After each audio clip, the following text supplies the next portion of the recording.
Dublin Port Tunnel is perhaps the greatest engineering feat in the history of the state. Stretching 4.6 kilometres under the sprawling city of Dublin, it's one of the largest urban tunnels in the world, with 18,000 vehicles passing through it daily. And while life has certainly improved for those drivers, it's worth digging a little deeper to find out more about those working below.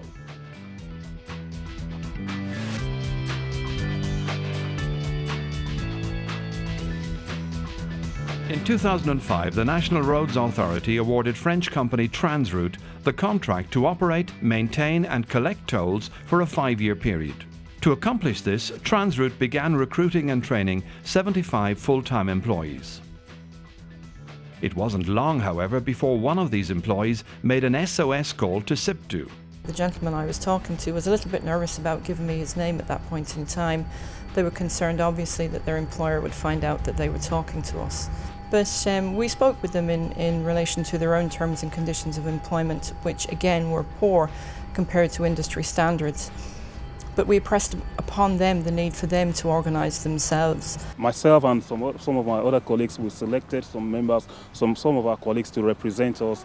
Yeah, initially we got a team of about 10 people to organise a committee of all groups within the company, and we got to put all our views together and see what road we were going to take. At an early stage of the campaign, we saw very significant potential and the importance of the organising campaign at the Dublin Port Tunnel for 3 reasons. Firstly, SIPTU is going through quite significant changes at the moment, moving from a servicing union to an organising union. Secondly, the terms and conditions of employment in Transroute were very significantly out of line with most other tolling operations.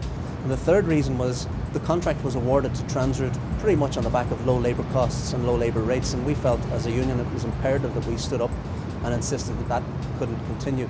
We were looking at ways to get a decent wage structure, so we looked at all the tolls, East Link, West Link.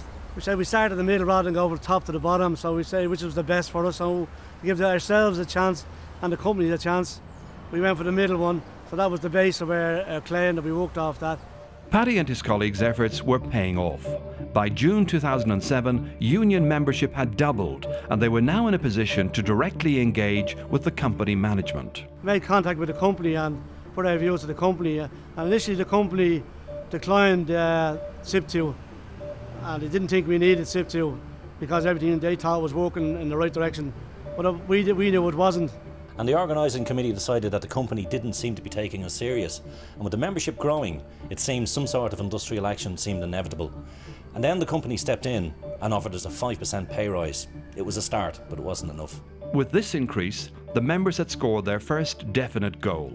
The company then agreed to meet us in the Labour Relations Commission, but they wouldn't sit in the same room as the committee or the full-time union official.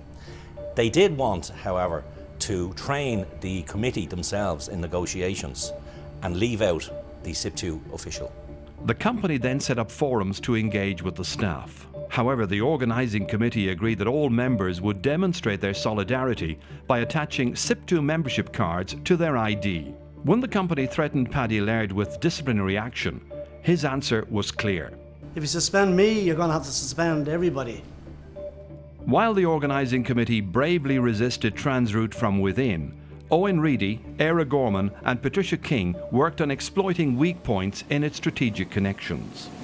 The decision was taken by the Regional Secretary Patricia King and Owen Reedy to visit the National Roads Authority. So through the NRA we were hoping to impress upon Transroute the need for them as a publicly funded company to engage with the institutions that we have in the state. SIPTU's Eric Fleming successfully argued that the NRA should add a clause into all contracts obliging contractors to fully utilise the IR institutions of the state. Shortly after, another significant breakthrough occurred. In November 2007, an intermediary, a management consultant who we had dealt with before, made contact with the union and brokered talks, face-to-face talks for the first time between Transroute and SIPTU. The organising committee worked on a collective agreement with the company known as the Memorandum of Understanding. The conditions of employment which we were trying to improve included the introduction of shift pay, the introduction of Sunday premiums, proper overtime rates, sick pay and paid breaks. After detailed discussions, the company somewhat reticently decided to sign the collective agreement. The membership, then at 45, endorsed this agreement unanimously. 2 months later, the Labour Court issued a recommendation on the claims made on the company by the union. Whilst the Labour Court gave us quite a lot of the claims that we were looking for, which was positive, regrettably and bizarrely they reduced the basic pay of some of the workers. So when we looked at the recommendation in its totality, the staff had no option but to reject the recommendation. As a result of that, we then balloted for strike action, and that was unanimously endorsed by the staff. The tunnel facilitated the movement of a huge percentage of imports and exports via Dublin Port. Its obstruction would cripple a vital part of Dublin infrastructure. This gave the union members as a whole real power. Had we had to have a strike, the impact would have been huge. Effectively, I think the strike would have brought Dublin City to a standstill. As last-minute negotiations continued, Transroute appointed a new management team. With just 2 days left before Dublin was brought to a standstill, the Labour Court again intervened, finally brokering a resolution to all claims between the union and Transroute. The agreement led to immediate pay increases of 25%, with another 5% coming in October 2008. We've got our Sunday pay, our Sunday premium, our night premium, shift allowance, everything we've got, and thanks to the union, we've got all that back. As a member of SIPTU, I feel protected. And on a personal point of view, it's absolutely fantastic. It shows you what you can do if you stick together as a body of people in a union. What's there at the end? But you have to stay together and fight to your end. Join the union, stick together, and you won't go wrong.